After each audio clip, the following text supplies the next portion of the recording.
Artlist.io.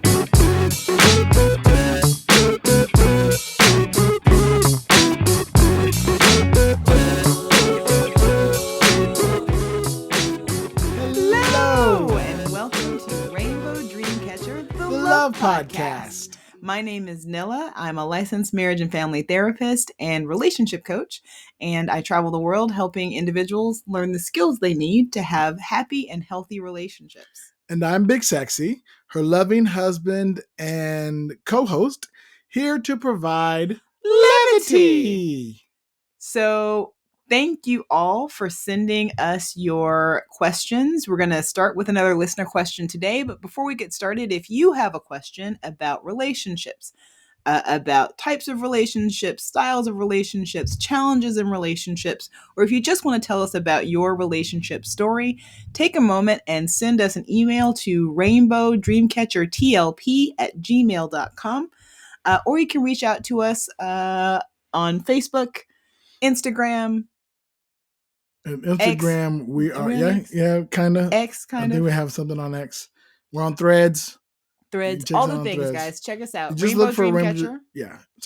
The Love Podcast. Just look for Rainbow Dreamcatcher, the Love Podcast. Awesome. So what's our question for today? All right. The question for today comes from our friend Aubrey. Yay. Hi, Aubrey. Thank you, Aubrey.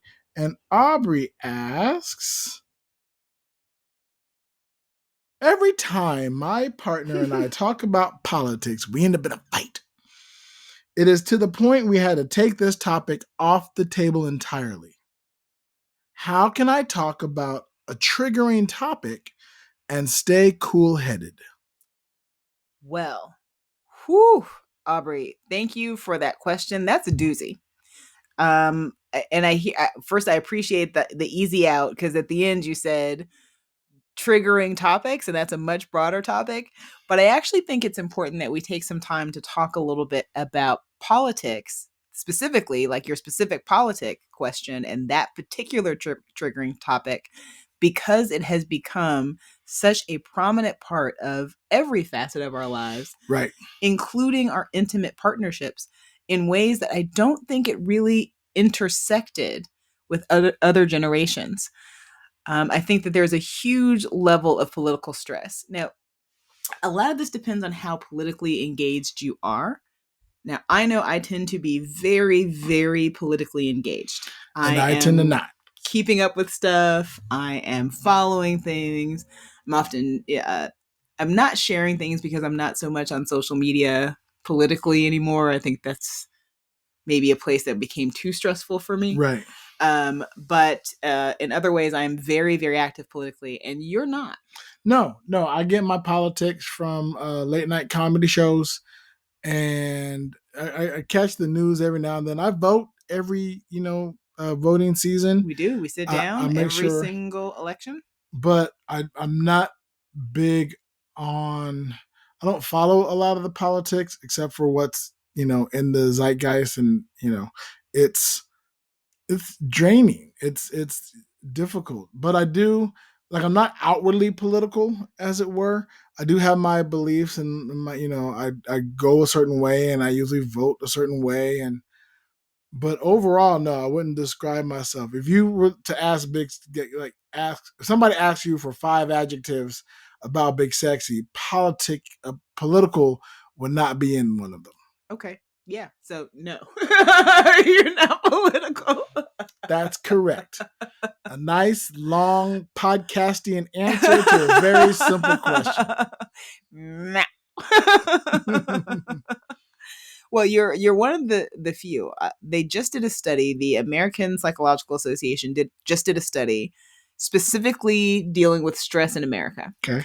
And America, we are 280 million people in America. So when we're talking about this kind of study, we're talking a large scale study. It's called Stress in America. It came out in 2023. The survey revealed that 2 in 3 Americans, that's 68% of people, 68% of 280 million people, say the future of our nation is a significant source of stress for them specifically. And 57% say that they are stressed by the current political climate. Well, then I'm in that.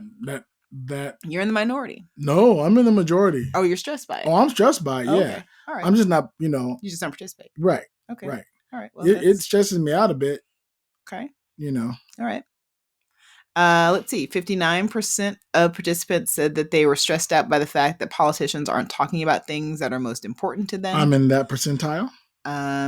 And folks are experiencing a lot of negative symptoms as a result of this. That includes things like emotional stress, like worry and tension and irritability and general anxiety.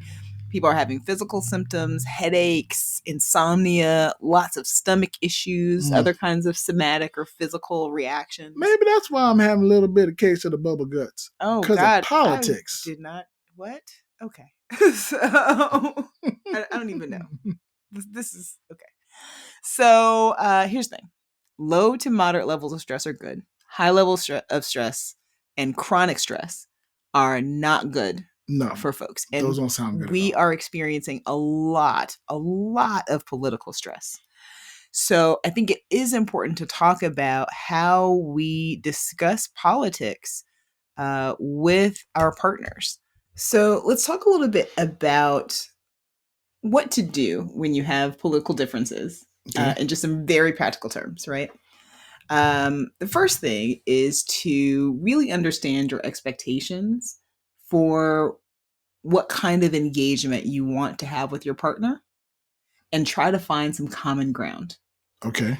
Are you having this conversation because you want to talk about issues that are important to you? Are you having this conversation because you saw something on the news that triggered you? Okay. That's going to be a different kind of conversation. Right. So you want to get an idea of where you're coming from. And the best thing you can do is to just talk to your partner about their different political belief, right? Okay. Now that's going to require that you are honest, that you are willing to listen, and that there is a mutual respect that allows you to entertain the possibility that your partner might have some ideas that for them, based on their experiences, are valid to them. Right. Now, this is probably not going to get resolved in one conversation.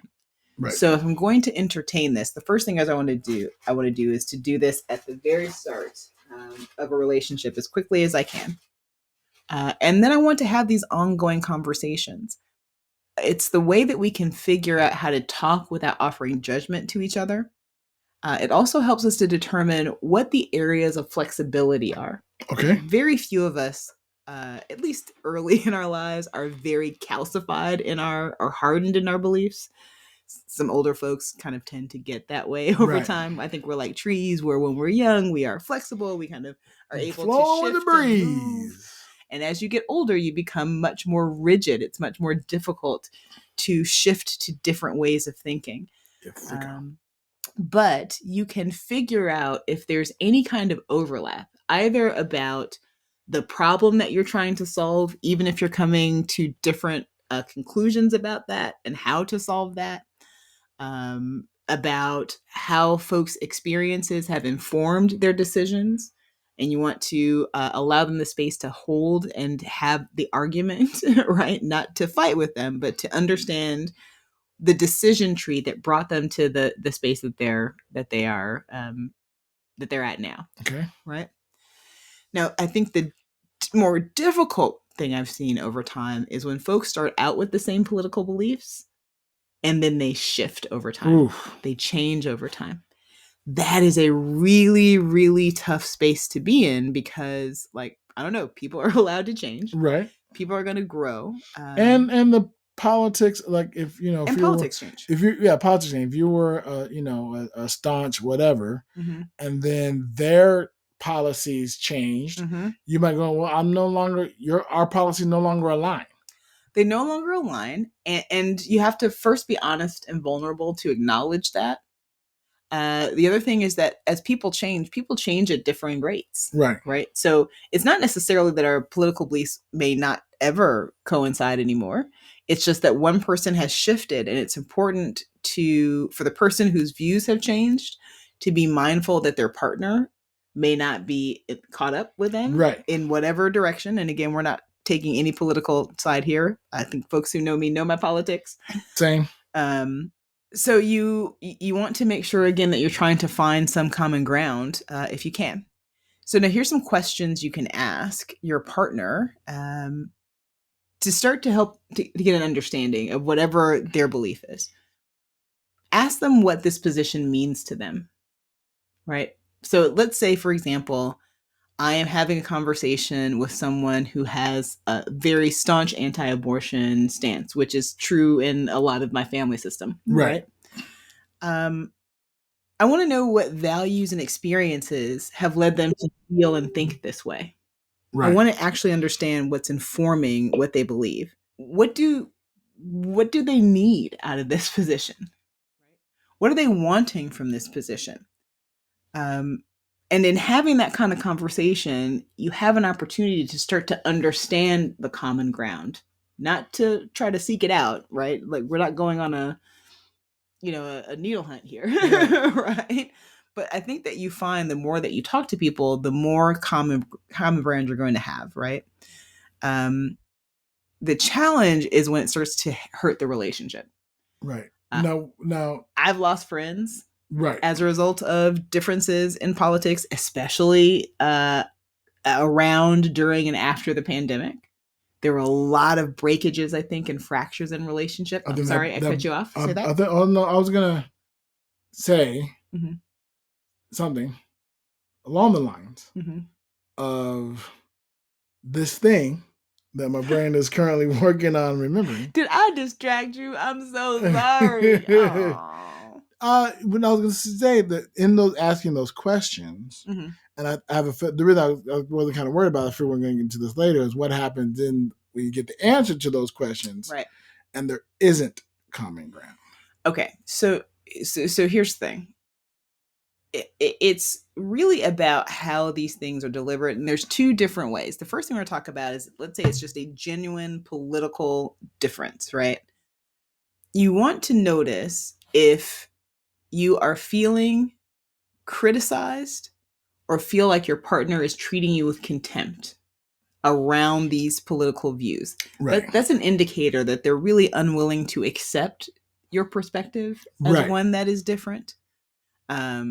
People can have different perspectives. But if I'm criticizing my partner or vice versa, then that might be a time that I might need to think about whether this is really like a healthy relationship. Right.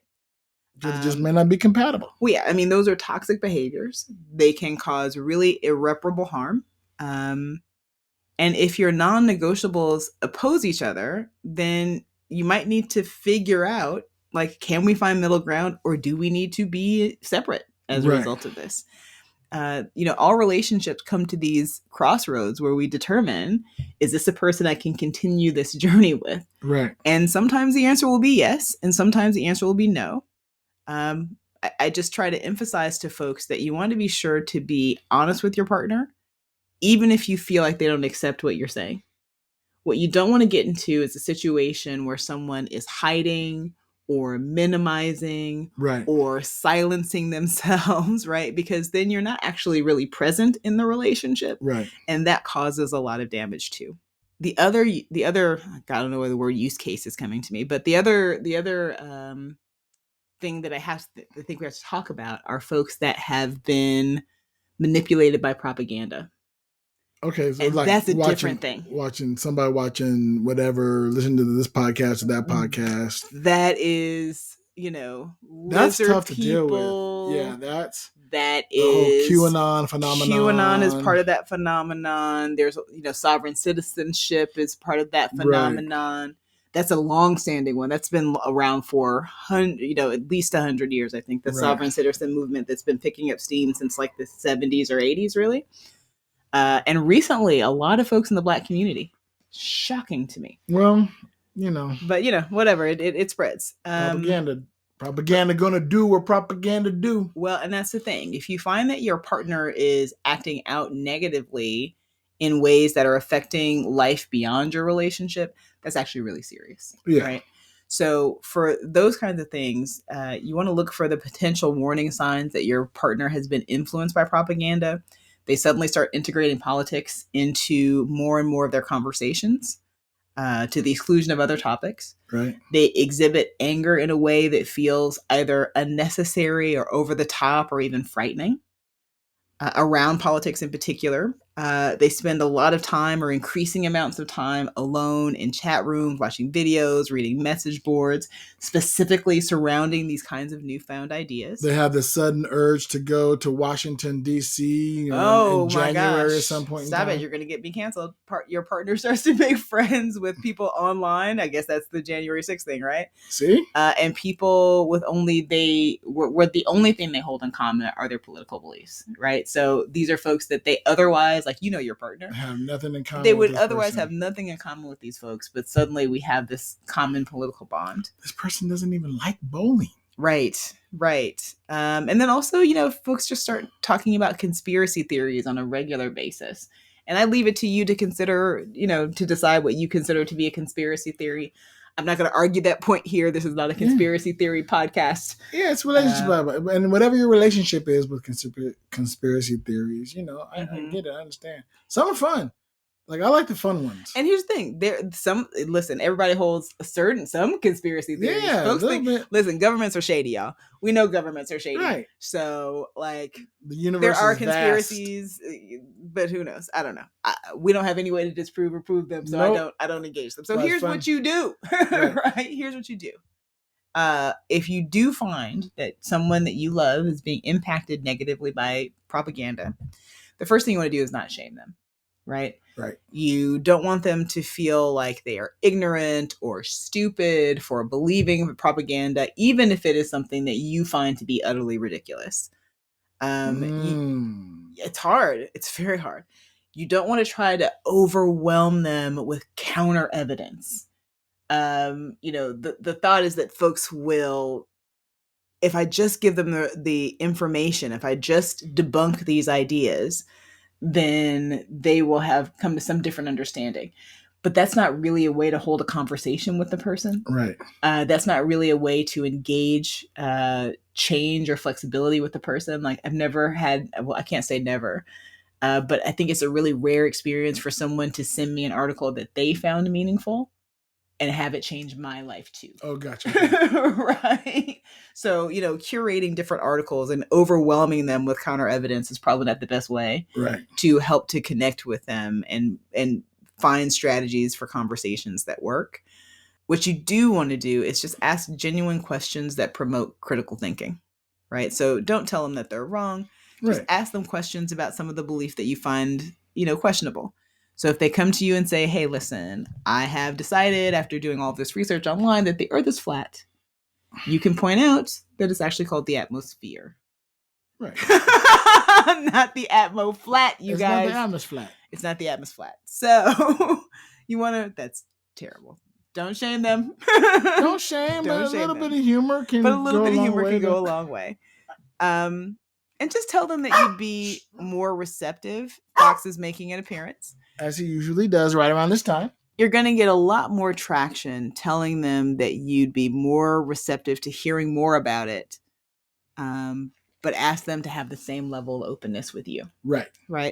And that's really how you have a conversation. And I think a lot of times that's the hard part, right?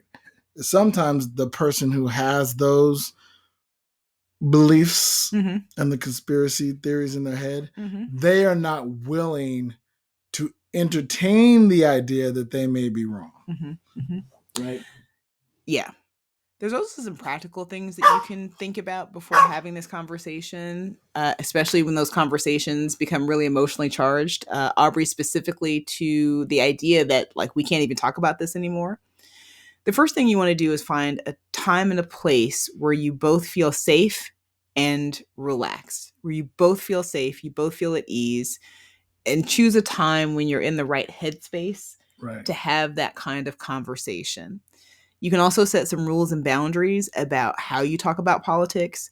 For example, if you've had a really stressful day, you maybe don't want to talk about politics that day. Maybe not the best time to have that conversation. If we just had drinks, maybe not the best time to have that conversation.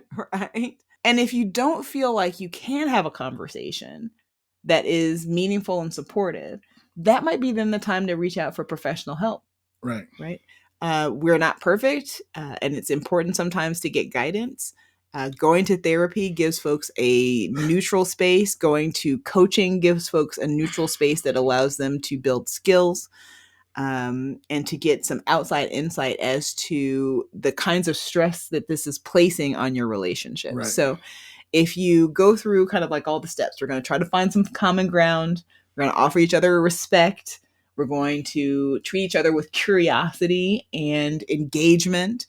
We're going to ask questions that support the autonomy of the other person. Right. And we're going to connect in a way that engages conversation as opposed to belittling the other person. Right. Right. If you've gone through all those things and you still cannot talk about it, you set the stage, all those things, get professional help, or you might consider whether this is the right path for you. Right. Whether this is the right partnership. And I think on to lean into the other part of her question, the vast expanse of her question versus not just the politics, but how to avoid triggering topics, or how do you talk about triggering topics. The truth of it is you cannot avoid triggering topics. I think the principles apply here as well. Right. That I want to just check into where this person is coming from. Right. The key to connection is to try to reach out and understand what's happening in somebody else's world. Right. Right. And when it comes to relationships, I just sometimes describe it to my clients as walls and windows. We think that we are very transparent, that I'm just like clear as a bell, but none of us are transparent. We have walls and we have windows. And we can't always tell what the view is from outside of our own walls and windows. So you might have a larger window into what's happening in my world than other folks do, but there's going to be blind spots. There's going to be corners that are really clear to me that are outside of your view, and vice versa, right? So conversation and these kinds of connections are really about connecting you to the world that I see and that I inhabit, and you connecting me to the world that you see and that you inhabit. And in order to do that, we have to be able to describe things and have the trust that when I describe it to you, what's happening in my world, you believe me, right? You get it. Yeah, that's kind of where I was headed. Because what she's asking also is, how do you stay cool-headed when you're having these kind of topics? And of course, I mean, the knee jerk, be high. You can't hard to get upset when you're high, but that's neither here nor there. I'm joking about that.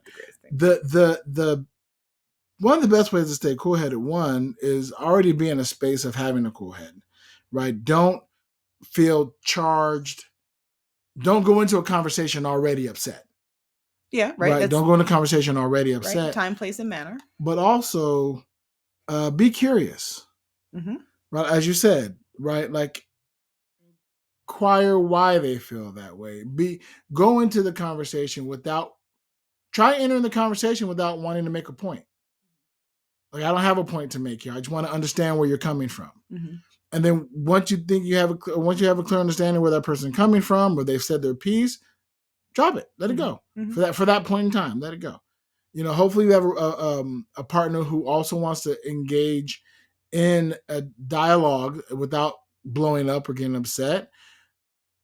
Hopefully they will also approach you and be curious about where you're coming from.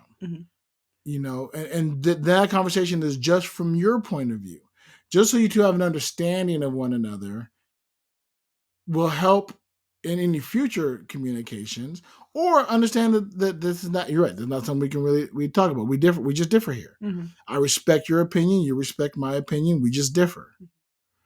Some other good guidelines, I think, also that some folks might find this helpful. If you find that it is, well, first of all, let's talk some science. When your heartbeat goes over 100 beats per minute, it is really hard for most people to then also hold what we call executive thought, to make conscious, rational choices. Essentially, when the body gets to that level of agitation, it's really hard to think. That's one of the reasons why we think of something later. Like, oh, that Right. was the perfect thing to say, blah, blah, blah. Why does that Right. come to me later? Well, it comes to me later because in that moment, in that emotional space where my heart is beating and my breath is going quickly, it's really hard to hold on to my emotions. So the first thing I'd say in terms of just the triggering part of that, if we're talking broadly, one is to recognize and start to get really familiar with what your body feels like when it's activated that way. When I am getting to that place where my heartbeat is starting to go up and my breath is starting to become short Right. and my shoulders become tense, right? All of these are indicators that I am having an emotional experience that is not pleasant for me. And so my body's going to go into protection mode, right? And in protection mode, once that happens, once I get to over 100 beats per minute, right? Then I'm in fight, flight, freeze, fawn, right? What's the last one? Fawn. What's fawn? I know fright, flight, and freeze. Yeah, fawn is to behave in kind of like a solicitous or like a people To pleasing fawn kind of over. manner, to fawn over, like to be to right as a survival mechanism, Oh, okay. right? One survival mechanism is to acquiesce. I swear, every 5 years, there's I learn of a survival method that has always existed, Mm-hmm. but because for the longest time it was fight or flight, Mm-hmm. fight or flight, Mm-hmm. and then Mm-hmm. I learned about freeze. Right? And oh yeah, freeze. We've seen that in the animal kingdom. Yeah, that freeze. Okay, so fight, flight, freeze. And today, And today, I'm today years old when I learned about fawn fawn as a survival. as a survival Means a mechanism. survival As mechanism. a means of survival. You're absolutely right. Whatever you say, sure, whatever, great, absolutely. Now, what I can't wait is for the next survival mechanism that fights against the alliteration and has another letter.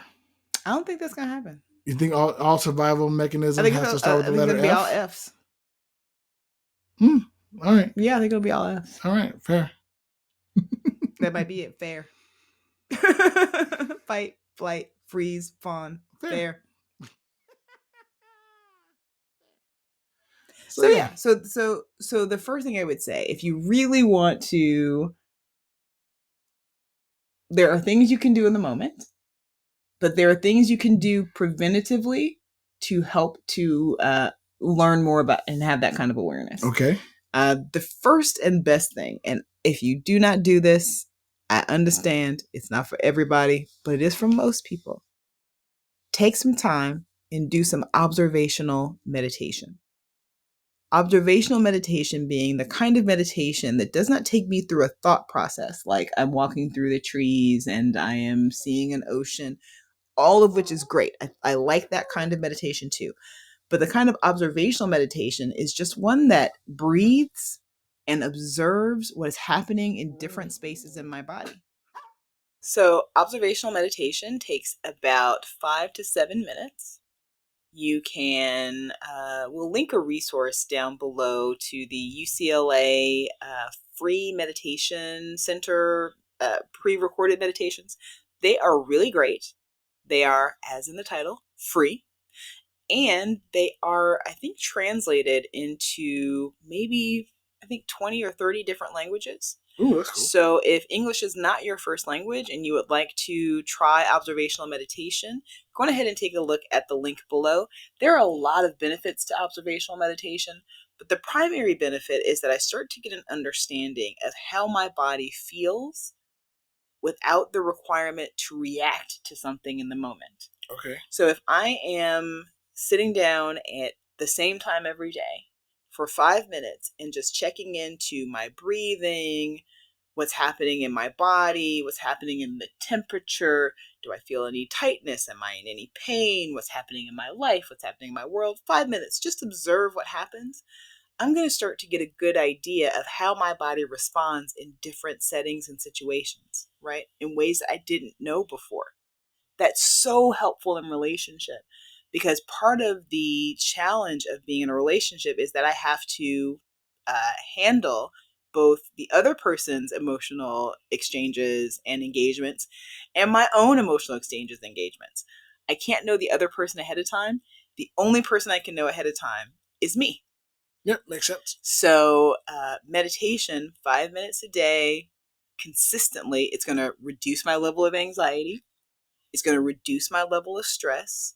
It's going to give me information about how I physically experience the world. We spend so much time in our brain.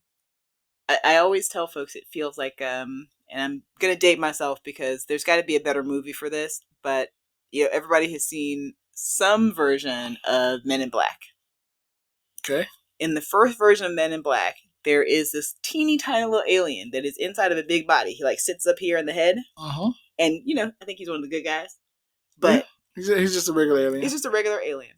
But that's the way we often walk around in life, right? That I'm just kind of piloting this meat suit around and I'm not really paying attention to the meat suit, right? Yeah.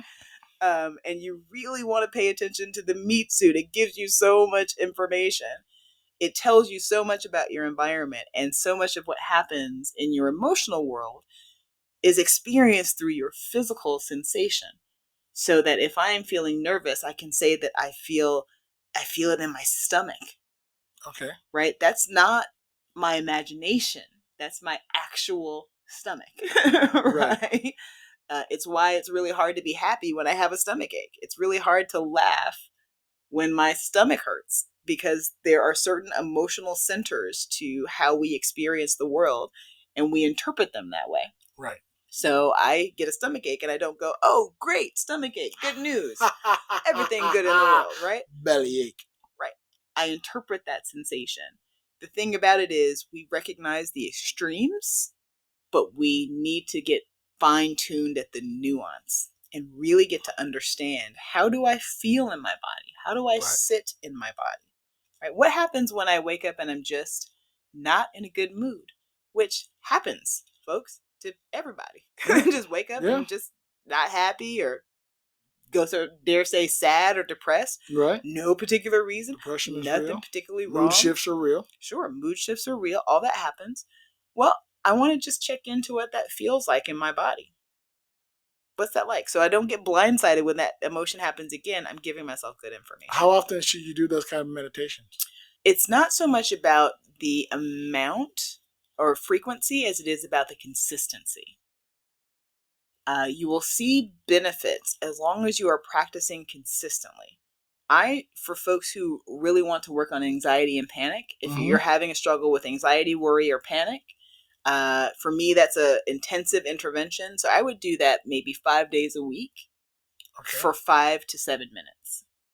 And I actually would advise people not to do it any more than that. I think a lot of folks will sometimes be like, well, if 7 minutes is great, then, 30 minutes is like 3 times better. No. First of all, that's bad math. Right. First, I'm a therapist. It's bad math. There's a reason I'm not an accountant. Second, you don't get any more benefit of it. And honestly, meditation is a practice. It's something that you learn to do. It's an experience that you learn to move through. And so it's kind of like any discipline, right? If I'm learning how to play piano, sure, practicing more piano will help, but not significantly until a long time, right? I'd probably be better off spending an appropriate amount of time at the beginning playing piano, and then as I get better, adding more time. Right. Also, the brain can take in so much new information before it kind of glazes over. Yeah. I'm also not a neuroscience, so I could be wrong. Any colorful humans, if you're a neuroscientist, shout and let me know how wrong I am. Well, and the other thing that happens too, and this is just anecdotal experience, I meditate with people in my therapy sessions if we are working with anxiety or panic in particular.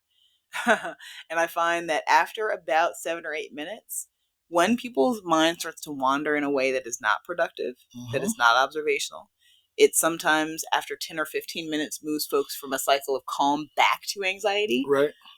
And so for me, it's about building up the muscle. It's building up the skill. Yeah. And 5 minutes a day, great. 30 minutes a day, 50 minutes a day, all throughout the day might overwork that new muscle that we're trying to build. So you don't want to overwork that muscle, but you do want to be consistent about the application. So my rules are, these are not rules, these are loose guidelines. No more than 5 to 7 minutes for the first few weeks. If you get bored, you can expand a little bit more, but it's always observational.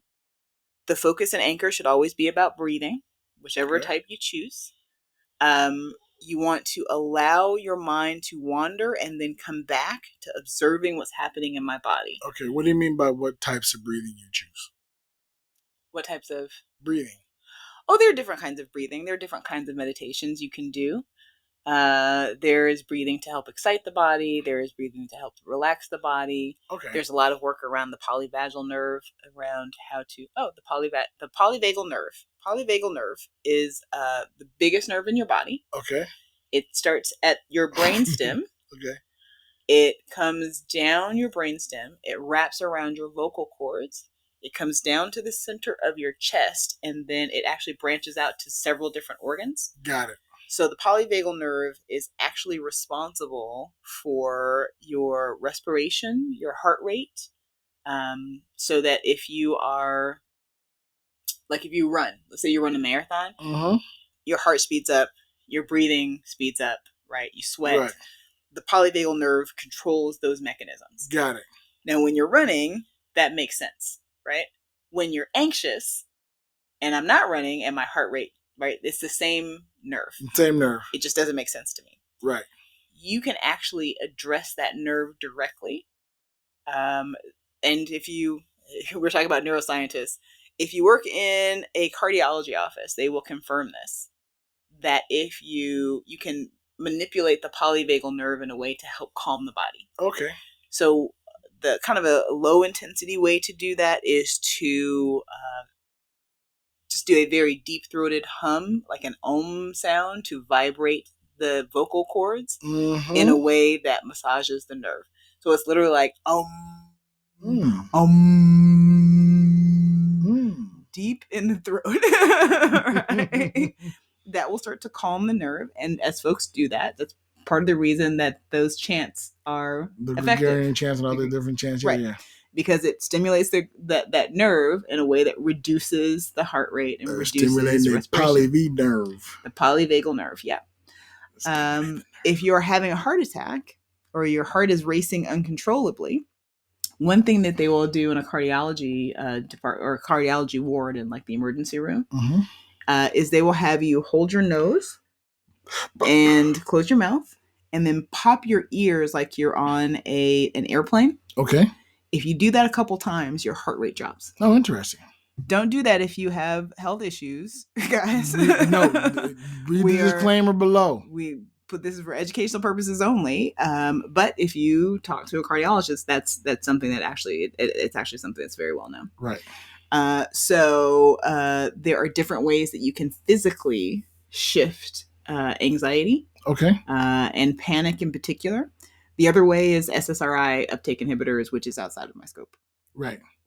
Yeah. So if you're getting ready to get into a triggering conversation about politics with your significant other, you know it's going to upset you, hum low. Yeah, you might try some polyvagal exercises. Yeah, hum low and then enter to see if you can enter the conversation calm. When it starts to get excited, hum low. Hum low. Sweet polyvagal nerve. Sweet politics. Coming for to cool me off. Okay, this is getting weird now. Yeah, so there are some things you can do, both to set the stage for you environmentally, and then to also set the stage for you personally in terms of your own sense of awareness and your own sense of well-being. It all leads back, guys, to self-care. Self-care. Am I eating well? Am I sleeping well? Am I maintaining balance in my life? Am I managing my stressors well? Am I offering myself movement and exercise and connection? When I have those things, I can really enter into difficult conversations and situations much more easily with much more awareness and ability to control my emotional space than otherwise. The other thing to remember is that sometimes difficult conversations are just difficult. It's just going to be difficult. right? So if it's triggering and you know it's going to be triggering, try to give yourself as much support as you can before heading into that conversation. Set the stage in a way that helps both partners to feel safe, and try to stay away from criticism and contempt. Yeah, and I think another good idea is if you find yourself losing control of that, like you feel yourself getting elevated, and you feel yourself, it's okay to exit out of a conversation. Sure, take a break. And actually, I advise folks, when you take that break, don't take that break and continue the conversation in your head. Right. Don't take that break and continue to think about what argument you're going to rebut. Take that break and use that break to actually calm your emotional agitation. Hum low, take a walk, feed your body, walk, pet a dog, right. Hug a pet. Right. Make sure it's yours. Or not. Or get consent. Right. Whatever. Dude, don't just walk up and touch my dog because you're having a bad day. You might have a worse day. No, this is true. And yet people do. Yeah. So pets are wonderful. So, to take the time though to make sure that in that space, when y'all are engaging in those difficult conversations, that you are not abandoning those things that provide you care. That's going to make it 10 times more difficult. And it's really hard to have productive conversations when we're not in a good place. Yeah. Awesome. That's how I would address it. So we address the small question of the small P politics, the big P politics, and then also the broader question of triggering topics and staying cool-headed. Yeah. Agreed. I think we touched all the bases. Mm-hmm. Fabulous. Sports reference. Okay. All right. Yay, sports. Yeah. So I think that. I don't know. This feels like a good, comfortable place to end. Yeah. So thank you very much, Aubrey, for that question. Absolutely. We appreciate it. If you too have a question about, how to communicate or how to talk about tough topics, you got a story about how you and your significant other either fight about or always agree about, we want to hear that. Shoot us a message. Hit us up at Rainbow Dreamcatcher TLP at gmail.com, or on the social medias. You can just search for Rainbow Dreamcatcher, the Love Podcast, pretty much on any social media platform, and find us there. We appreciate you all tuning in. If you have a story that you would rather tell us, then write it down. If you go to rainbowdreamcatcher.com, you'll be able to leave a voice message, and we'll play that on the air and respond to it. I'd say live, but we'll respond to it, and then you'll hear the recording of it. I'd love to hear your voices. Can't wait till somebody leaves us a voicemail and we can play it. I don't know. Maybe we'll try to do something special for that first question, that first person that utilizes that particular function. I'm excited about that. And if you have any questions outside of this topic and just any other questions in general about love, relationship, or the human connections, hit us up. We appreciate you, colorful humans, tuning in and listening. And this has been Rainbow Dreamcatcher, the Love Podcast. Bye-bye. Bye.